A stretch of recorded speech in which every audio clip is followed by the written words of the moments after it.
जोहार गे गति को आर मिटना वीडियो साथे आपे जतो को सगुन दाराम। तो देला बुन हा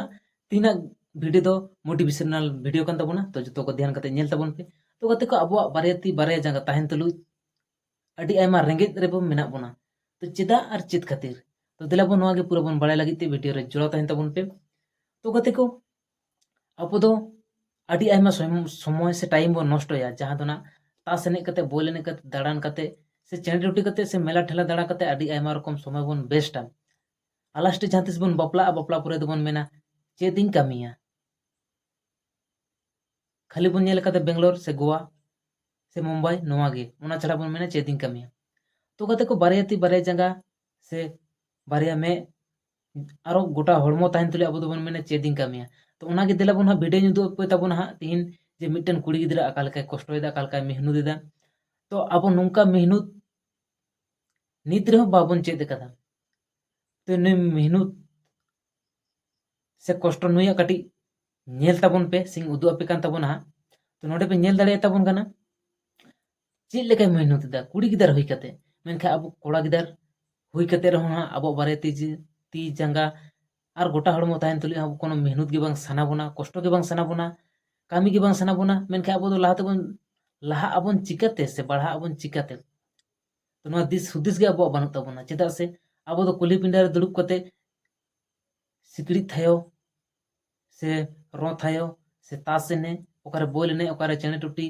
ओकारे हाकू साब नाना रकम कते टाइम बन पास का मेनखा दो नोआ मेहनत कष्ट बन चेगा तबे से ओनार दो दिमाग से बुद्धि बन लगावा तबे से।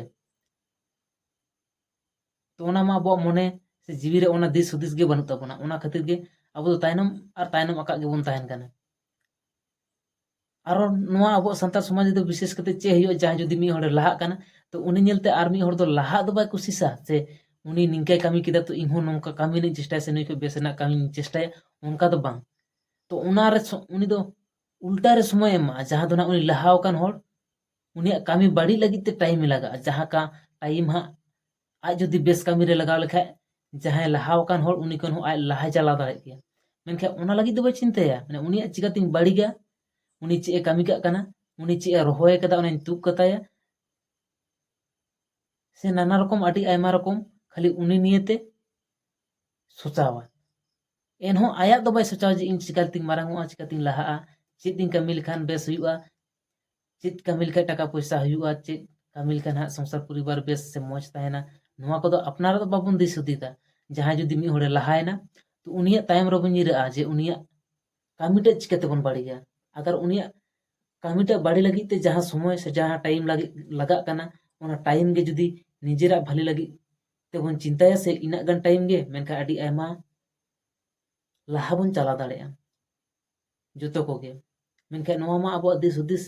से ओना चिंता धारा गे अब मने जीरे बनु ताबो।